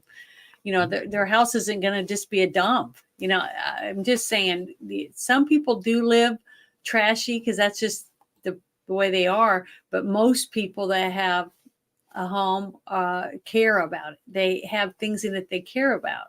That's why they want to protect it, because it's their things. I don't know. I just had a hard time with that. It took me every single time they went into a house, it took me out of it, because I was like, what? Isn't there a single house where they're not loaded and have everything, or they have nothing? They just have a dumpy, trashy apartment. And to me, they didn't take enough time for the detail on those type of things to make it more believable for the people watching, because the people buying a ticket, sitting and watching this movie, are the ones that are going to be living in the dumps, because they're not all rich. You see, they work at McDonald's or Taco Bell, or they work at a gas station, or they, a grocery store. They're not going to have the ritzy house like the guy that took the scissors and stabbed his wife. Okay, they were rich. So I don't know. I just had a hard time with all that, because it was like, I don't fit in. My character would be living in a dump where the spiders crawl on me. I had to scan my eyes 5 times a night because I happen to live in the ghetto-y area, because that's all there was. The ghetto or the fancy apartments, fancy homes. So I just had a hard time with it. But my score for this movie is a 70 out of 100. So the first time I watched it, I definitely liked it way more. I'd be up in the 90 percentile. I don't think this movie is as bad as Cowboy Way, No, but definitely I not. think this movie on second watch 20 years later, out of the crunch I thought initially it had, and I wanted it to be better. I really did. Yeah. Next week, Janet, I do have a special thing planned for next week. Yeah. You're What? watching the movie Imposter with Gary Sinise Imposter. and Victor D'Onofrio, or the guy that played Private Pyle from Full Metal Jacket. Okay. I don't know. That sounds Seen it good. before? I haven't seen it. I haven't seen Yeah, it before. I've not seen it in 10 years, 20 years, something like that. I saw it before the internet became my main way to watch movies, and I really enjoyed that. Yolanda says, "I guess you've never been to some places in California or New York." We No. try to stay out of those areas. Yeah, I haven't. Sorry. I've been to Alcatraz. I went there, and I went to a couple restaurants, and then we drove 5.5 hours to go back to where we were staying. So that's it. I think the part about this movie is that Tom Cruise seems to play not the character I want him to play. And I know it sounds like, as an audience member, I have no reason to feel a certain way about it, but he just feels like he's The Rock playing Tom Cruise playing a character. And there should be more layers to John Anderton than what we got. I seriously felt that we were getting a shallow performance out of him. And then more so, I felt the shallow performances out of the in-between scenes, the transition scenes. But see, did you feel that when he was getting his eyes taken out? When he was getting his eyes taken out, I felt like Steven Spielberg was 3 foot away from him off camera, telling him, "I'm going to make you act, motherfucker." Yeah, And that's all of the exactly what I felt. the woman that came out of the back room, the Mhm. expression on her face, the every detail of things that she did, you believed it. You see what I mean? That's what I'm trying to say is the fact that and Tom Cruise was believable as his character in that scene. That's what I'm trying to say is that some scenes it was like you were really in it. You know, you were sitting in the room with them and it was really happening. I mean, you know what I mean? And then another scene you'd be in and it was kind of like, huh? You know, it was like it didn't fit. It was like there was no direction. It's like I said, a director sits there and he directs you. He's like, move over a little bit, look into the camera, or look just slightly away from the camera lens. You know, that type of thing. That's direction. He's telling you this is what he's seeing through the little box, and he's not seeing what he wants. I want to see more feeling. I want to see sadness. I want to, anger, more determination. They direct the people that are acting, or he'll say, okay, everything was great, but the person in the back just standing there like a dum-dum, they're not doing their part. They're supposed to be walking or picking up a glass or whatever, and then he'll get mad at that person because he sees what's in this little square, that's through the camera lens that he's looking at. And he looks up and then he looks down, looks up, and then he directs. He says, I'm not getting what I want, or it was perfect. Sometimes he'll say action and everybody does it, starts going, and he'll say, that was excellent. Okay, move on to the next scene. That's what he does. That's what directors do. So it was like he wasn't in some of these things. He was like he wasn't directing the people because they were kind of like lame. They just kind of, it was boring. There was no there's too much sterility. No feelings. There was nothing. I don't know. I don't know how else to explain it besides that it was empty or whatever. But other scenes were really, really good, So I don't know. That's just how I perceived some of the scenes. Some of the scenes were phenomenal, that you couldn't take your eyes off the scene because you didn't want to miss anything. And then other ones was like, I'm going to get up and go to the bathroom. It was, that's what I mean. Yeah, there's no need for you to sit and watch this. We're still an hour away from the concept where the finale is going to start. So go ahead and pee, or go ahead and grab a sandwich. Yeah, but see, I've been to movies where you're like, oh my God, did they have intermission? Because I really go to the bathroom, but I don't want to miss anything. Yeah, and this movie sadly didn't do it for me in that aspect on the second watch. I was very happy to watch it again, but as I was viewing it, I remember enjoying myself more the first time. And that's something I'm very conscious of when I'm doing a rewatch in a movie, because I'm trying to remember all the times where I don't remember the scene, I don't remember them saying that. Am I having a moment where the Berenstain Bears are actually the Berenstein Bears? What's going on here? Yeah. And I'm noticing these things. And when I was watching this film, I just felt like there was a lot of portions of the movie that I don't remember having this much of a disconnect once this scene ends. Like I wanted to go back to the operating room and watch Tom Cruise get his eyes fucked with, because that was fun. That was a lot of fun. It was a good scene. It was a very well done scene. All the actors did their jobs. They portrayed their character, and you believed everything that was going on. Yeah. See, that's all it is. You react, okay? When you're two people and you're portraying a character, and one is saying something to you, then you react to that person. And if the reaction is believable, then it's a story. It starts to come out, or it's just one person saying stuff, but it doesn't really come across as a entertaining story, because it's like, it doesn't grab you because there's no feelings. It's just words and a person walking around. Like you said, it was like Tom Cruise portraying Tom Cruise. And he wasn't a character. I don't want to sound like in other scenes he was very believable. I don't want to sound like a super Debbie Downer in this movie. There's a lot of it to really appreciate. There's a lot of parts of this movie that are fantastic. And and they're definitely worth watching. Would I recommend this movie? You should like talk to people. Oh my God, this movie's so good. We're gonna watch it all together as a family, or as a group of friends, or as an outing.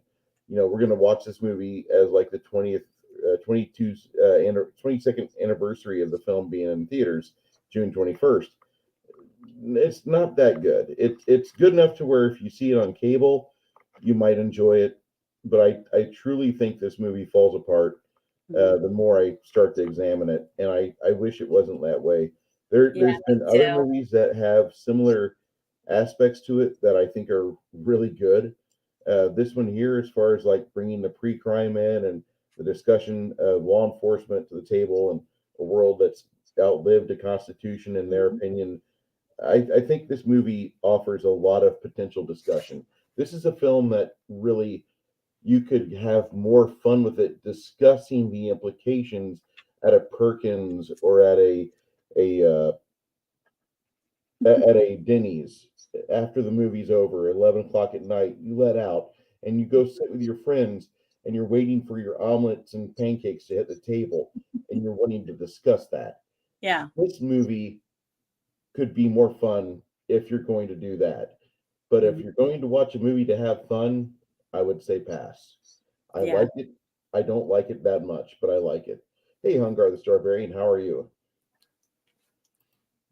Yeah, I already waved at him. Hungar's here. Yay. No. Bone says they should have made a sequel. Grumpy says, I like the book just as much as the movie. They're both great dystopian sci-fi that explore humanity. The movie goes into a little bit more detail on things because it has to fill out. The book is not a book, it's a novella. It's in a magazine. Yeah. So keep that in mind. The book is short. It is basically the first 50 minutes of the movie. Mm-hmm. That might be where my enjoyment was at, because it does have a shorter thread for you to navigate from start to finish. It's great for that. Is it wonderful? Is it outstanding? Does it like give you the same amount of emotion as Where the Red Fern Grows? No. Is it fun to watch and watch the story unfold and follow Anderton? And Anderton's not the same guy in the book he is in the movie. In the movie, he's in his 30s. He's a handsome little drug addict. He's got a wife and him that don't talk that much. He's got a kid that he'll pop in the hologram machine, and he recites everything he says to his kid because he still thinks his kid's alive in his head. He loves him. He doesn't want that memory to die. It's basically from what I got from it is that, just like I said, I didn't know if his wife was alive or not because it doesn't say nobody says anything about it. For the first hour, you don't see that. No, you don't. You think it's his wife and son are dead, apparently, because he's not an alcoholic. He's a drug addict, and he works at a job hoping to maybe one day find out what happened to his family. And that's what it seemed like to me. So, and I hadn't read the story. So that's why maybe it was so intriguing the very first time I saw it. And the fact that you're getting to watch it at a movie theater, like I said, with a giant screen, and you got your drink and your popcorn, and the music's really good, and your feet are up, and you're lean back, and you're just really getting into it. So it's more enveloping too when it comes from a movie theater to me. I mean, it's just everything about it is enveloping. But if the movie's good, it's even more where it draws you into it. And then if it's not that good, you just start hearing the guy chewing the gum next to you, little things like that get on your nerves. But this one, the more I started to really pay more attention to it, the more it started to unravel in some areas because it didn't make sense. I was like, it just doesn't fit. There's pieces missing to this puzzle.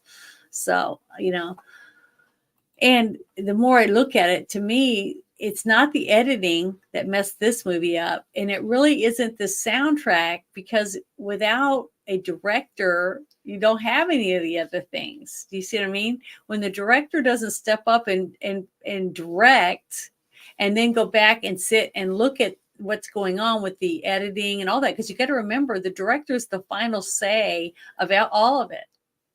So when when he gets to sit down and watch the movie before it's put out to everybody, that's when he's like, what the hell is this? He's like, what happened to the sound, or what happened to this? And why is the editing thing so shitty? So all of it really does fall onto the director when it gets to the end of it. So that's why I was wondering, was he getting a divorce? Did something happen in his life or something to cause him to be a little bit not as involved? Or was it because of that it was Tom Cruise and other people in it that he just expected them to do more of the work, and he just kind of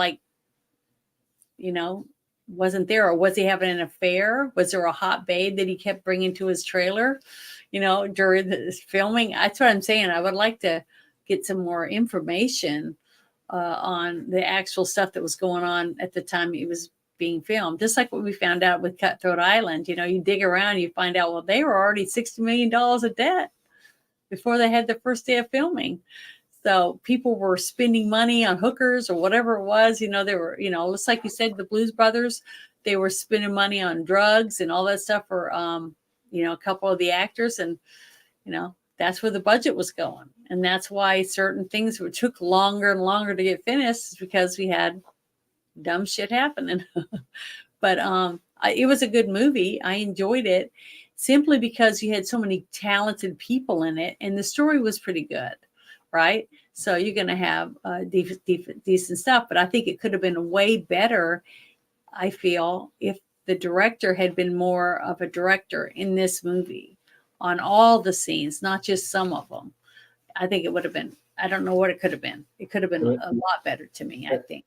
As part of the information about the score, in the trivia portion of IMDb, it'll clearly say John Williams was hired to provide the score. However, he came late to the production due to the overrunning of the schedule of Star Wars Episode 2, Attack of the Clones. Okay, so now, is that what Steven Spielberg was doing? No, John Williams, the man who wrote Steven Spielberg was late too, right? Yeah. Because of AI. Yeah. The movie AI. So basically, all Tom Cruise was a little bit out of it because he was doing something. And then it's the guy that did the score. So a lot of people were rushed to come to this and rush it, basically. It's what it sounds like, right? Yeah. Okay, so that's what hurt this movie. The fact that they weren't all in, no, 100%. They weren't all in. It hurt this movie, because I really believe, because some of the scenes were so good, like the eyeball scenes, all the actors in it, everyone involved in it, the mic guy, the lighting guy, the props people, everyone that was involved in making that, it was excellent. I mean, you were totally immersed in that whole scene because it was good. So what I'm saying is, if the attention to detail had been the same as it was in that one scene for the whole movie, I mean, they probably would have made twice as much money their first year in opening, at least, just because more people would have went to see it again. And it just because it was a better movie, and more people probably would have bought the movie if, people they did spend a little bit more time portraying the characters that they should have portrayed, instead of just going, whatever, it's the same old thing, it got off at so many different portions, and it did not everybody started at the same time. I know. So it's just one of those films where, like, the starting pistol didn't sound for everybody properly. But it was good, but it could have been, I think it could have been a lot better. It could have been at least a 9.5 to me. Yeah. I really believe if it had been, the directing would have been a little bit better. Because I can say it wasn't that Tom Cruise didn't really do the best he could, because a lot of the scenes we felt like it was just Tom Cruise being Tom Cruise. But if he'd been directed, I think it would have been, he could have been the character he was supposed to be. You see what I mean? So to me, I'm pushing it even more onto the director than anyone else, because it just seemed like he was not involved in some of the scenes. That's how it comes across to me. Six Nation 31 Kings asks, I wonder who was at the helm if Steven Spielberg wasn't. There's two answers to that. We got Janice Kaminsky. That's the cinematographer for the film, and he worked on a lot of Spielberg projects so Mhm. far. He still does work quite a bit for him. And the Yeah, he second probably took a individual, lot on himself. there's another one by the name of Jan. There's a producer that's listed as producer, but he was supposed to direct. Mhm. And once Spielberg arrived, he wasn't there at all. Janet, I gotta be off camera for a couple minutes. I'll be right back. Okay. But yeah, I really feel that it could have been dramatically a better movie if there would have been a little bit more of Spielberg being more active in some of the other scenes. It just seems like he was absent because it just didn't seem like the actors gave all they could in the scenes they should have to make it a little bit more intense.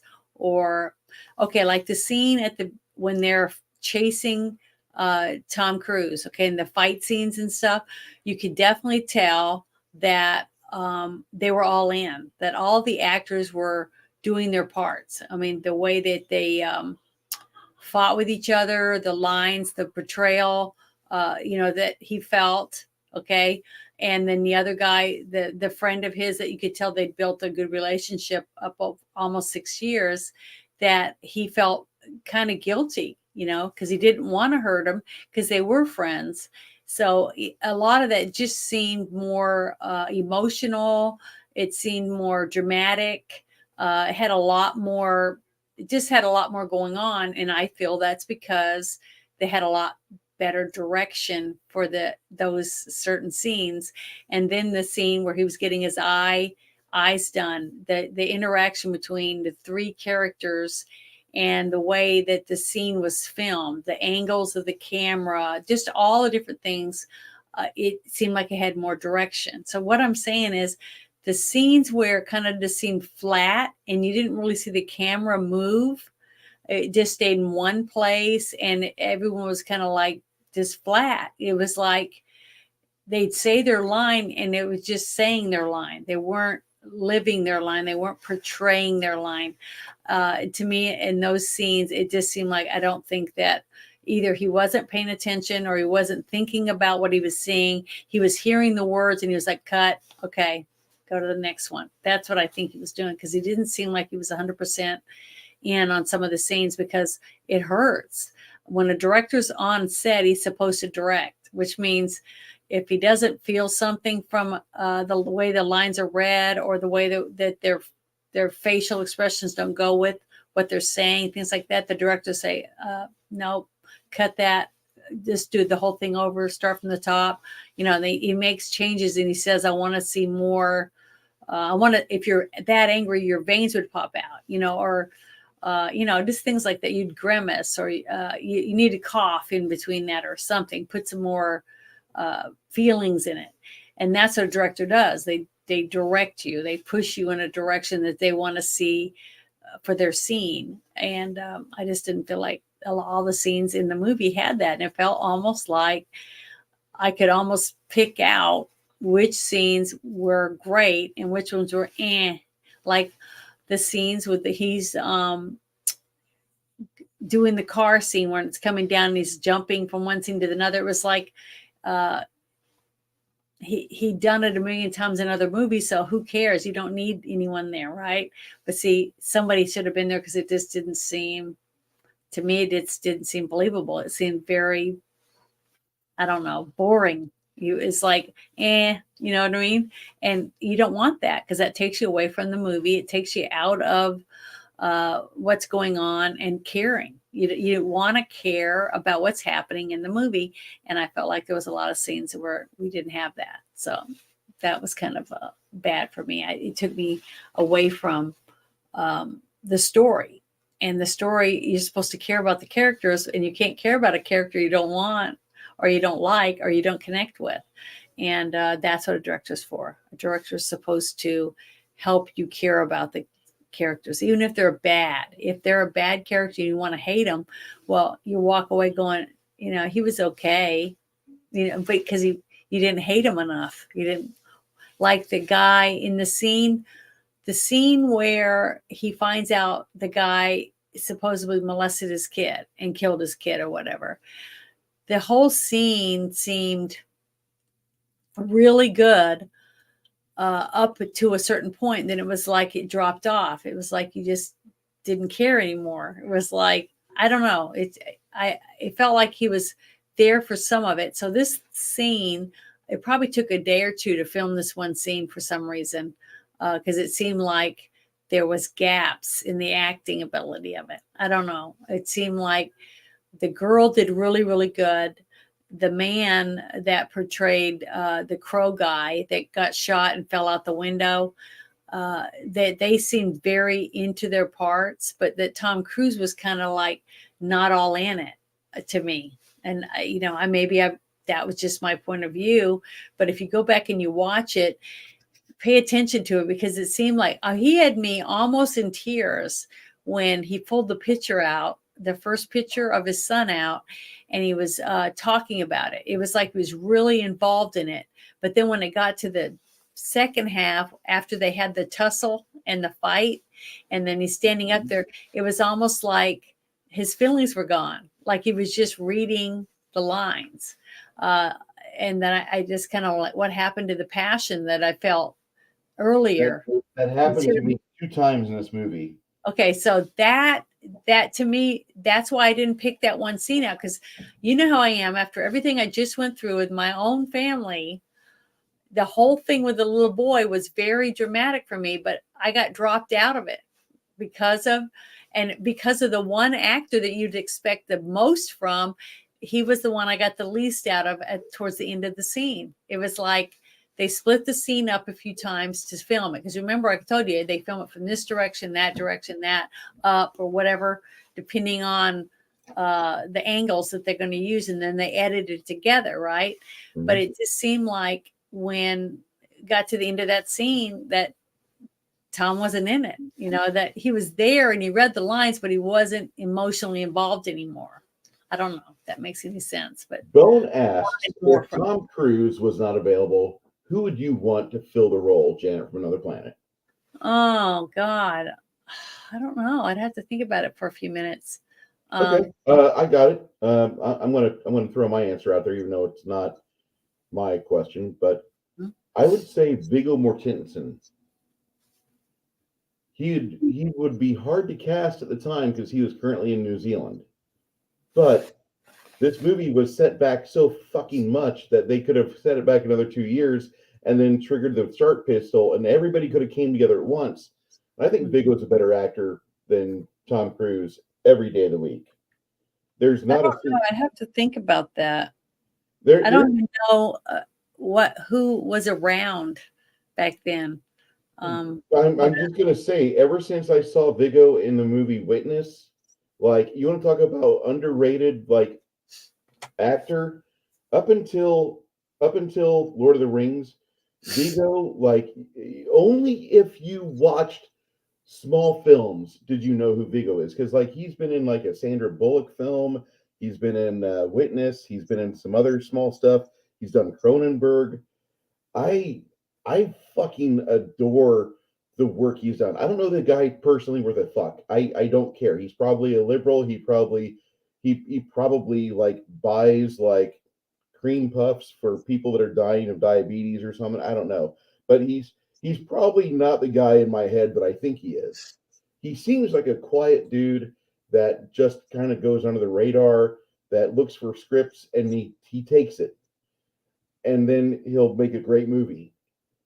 There's a lot of movies like we could do if we ever do like man crush movies that Bruce does. First choice is Kurt Russell, because there's never enough Kurt Russell discussion on this channel. Yeah. Second choice, somebody else, maybe Russell Crowe, another Russell. Mm-hmm. Third choice, somebody else. Like 7th or 8th choice, completely Viggo Mortensen. I love Viggo Mortensen's work. History of Violence is a great film, but man, it knocks you out with the way that character develops. You don't see that coming at all. And the way he plays himself, He is not Dwayne The Rock Johnson. He does not have Dwayne The Rock Johnson syndrome at all. He can go into a movie, read a script, get a new character, get a new facade, play that character. You don't recognize him. You don't. And Viggo is the guy I would want for any film if you need a character to be fully realized. That is the guy. Him playing Aragorn was just the icing on the cake. But one actor I think could have played his character that from back then was Ethan Hawke. I like him. I think his build. I was trying to think of somebody that was about the same build and size or whatever type of thing. I think he would have been a good actor for this part. So, but see, it wasn't the actor that I thought did bad, even though I'm not a real big Tom Cruise fan. I think it was Spielberg. I think Spielberg wasn't all in it. And you could tell by the direction. To me, there wasn't enough direction in some of the scenes. I don't know what happened or what was going on with him at the time, besides him making the movie AI, and he was rushed or whatever. He was just worn out and tired.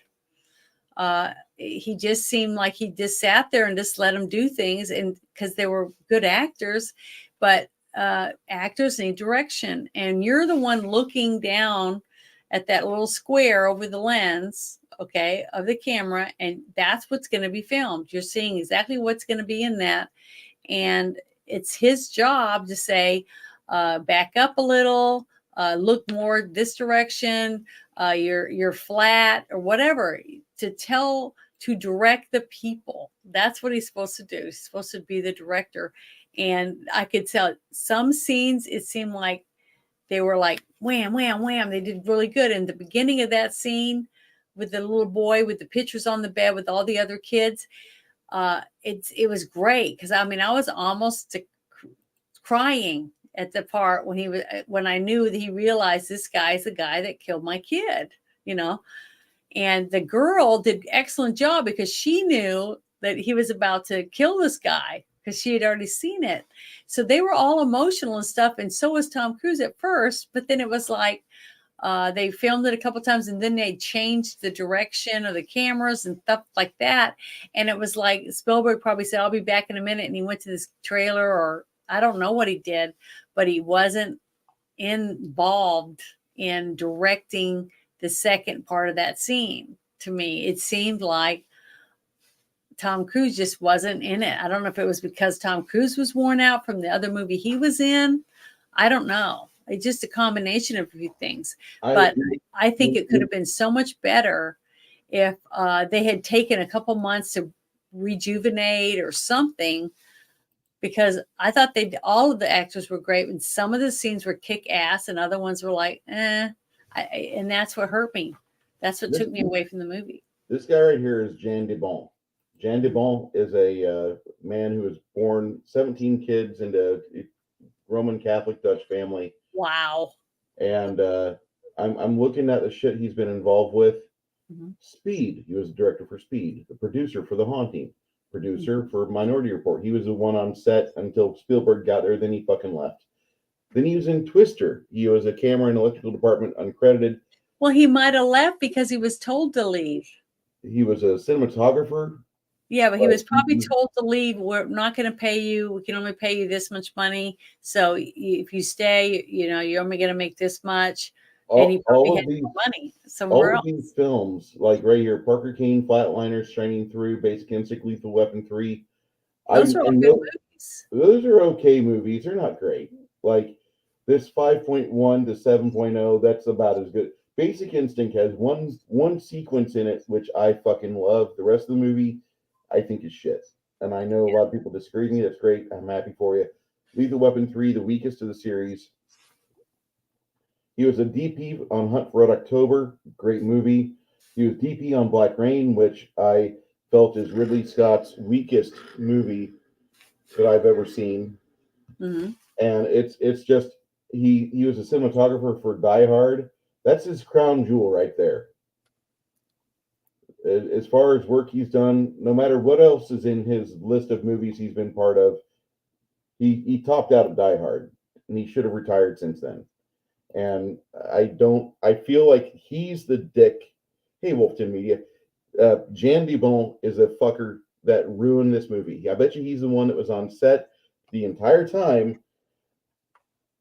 and Well, he was it the one could be. that I can just tell you, all I can tell you is how I felt watching the movie. And the more I watched, how I fell out of scenes. And you said you felt the same way a few times.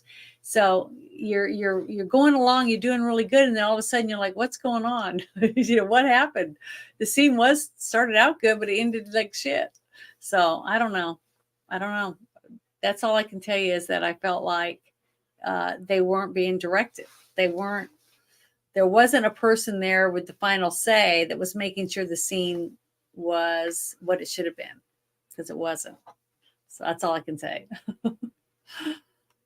But I don't know what happened. Maybe Bruce fell out. Oh, there he is. Are you all right? I'm fine. We've got weak cables over here or something. I don't know, but my Google that said like, oh, whatever. Sorry about that.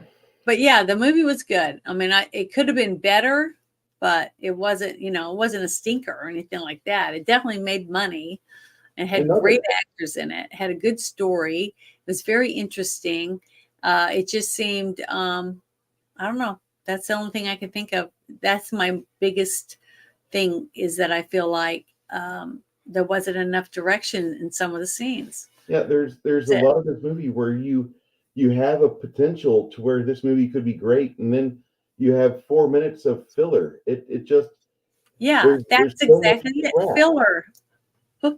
Just like you said, Tom Cruise being Tom Cruise, not Tom Cruise being a character. Yeah, and I want to like this movie a lot more, and I think it completely goes on to on-site direction. I think Jan DeBon, older guy, didn't really give a shit at the time. There's a lot of stuff going on in the world in 2002. We all remember that, the sandbox bullshit.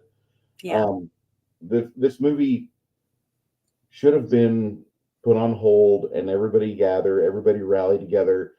Now we can start filming. Now we got Steven Spielberg on site. Now we can do all this. AI ran over. He wasn't there at the start of it.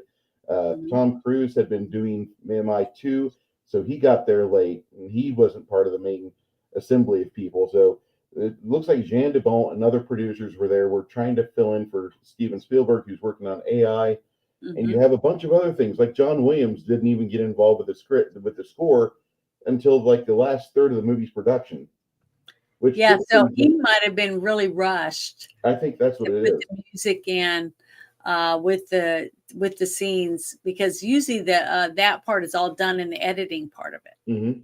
So if he came in late and he didn't really know what music he might want, because the director usually gives him a general overall view of what he wants or thinks he wants from it. But just like I said, even if an editor edits and puts music in and they do the score and everything, the director is supposed to view all of it, right? And then say, this is shit, take this out, I want it redone, whatever. They're supposed to direct, just like I said. And to me, a lot of the faults with this movie isn't the editing, it isn't really the acting or any of that stuff, it's the direction. I mean, I how many times have you heard me say this in any of our reviews? This is like the first time I can think of. And it's sad because it happens to be someone I think is a great director. So to me, there had to have been something going on. He had to have been just worn out. And he just, a few times, he just kind of just wasn't in it, or something came up and he just wasn't able to be as involved in the actual direction of some of the scenes. Because you got to remember, it's just like I said, the script supervisor cuts the script all up. If you remind me one day, I'm going to pull out a couple of script days. They're like they cut them in these little squares, they're about that big, and it's got one scene in it. And each person gets it passed out so that they know what props they need, what lighting, where they're going to be, what angles are going to be, what your costumes are going to be, and what your lines are going to be for the day for that scene that you're going to film, because you might have 5 of those little things in one day, depending on what scenes you're going to do, and you hopefully can get those 5 scenes filmed. But that's what they do. And the script the script supervisor makes sure that you're following the script. See, that's their job, and they print out all the stuff, and they have their people make sure that everybody gets that, and it has everything you need for that scene, so that everybody can have everything ready for the people to build the space that you're going to be in, depending on whether it's in a building or if it's outside or whatever, so that you're ready to do that one scene. And if you're only, let's say your part's only in the one scene, let's say this actor, like that one actor for the eyeball guy, he was only in one scene in the whole movie, him and the woman. So that when their scene's done, they're done. They're wrapped. That means that everybody's clapping and they're saying, "Yay, they're wrapped. They can go home," and they leave, and you don't see them again. They're not there day after day after day, like a stand-in or a person that does another. That's in like the guys that were in the actual team that goes and stops the murders. They're every single day basically, because they're almost in every scene. Sometime during that day, they might have 5 scenes filmed that day, and he's in 3 of them. So he'll be there waiting for his scene, hanging out and holding or wherever he's going to hang out, wait for his part.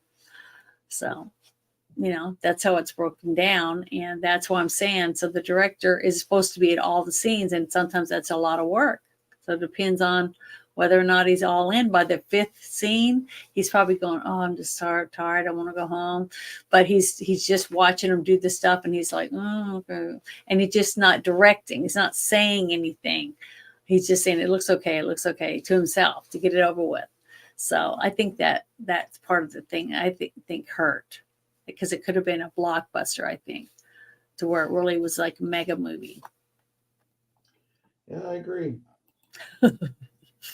I completely agree. This movie has some fun to it, and there's times when I watch this movie. This is what I feel. What happened? Oh, they took my freaking kidney. That's exactly how I felt watching this movie. Oh, that's terrible. I did not feel that bad. Come back next week. I enjoyed it. I enjoyed watching it again. It's just that this time when I watched it, I was critiquing it. It wasn't just for entertainment. I was like watching it, and then I started going, what's up with this? Just little things. And then I said, okay, I'm gonna look that up later and find out what happened with that, and try to break that scene down a little more and try to understand it. So in that, it's totally different, because it's when you start noticing all the flaws, and it kind of hurts a little bit. But yeah, I agree. We're going to see if I can present something here. This is a trailer for next week's movie we will be discussing. Okay, because I haven't seen it.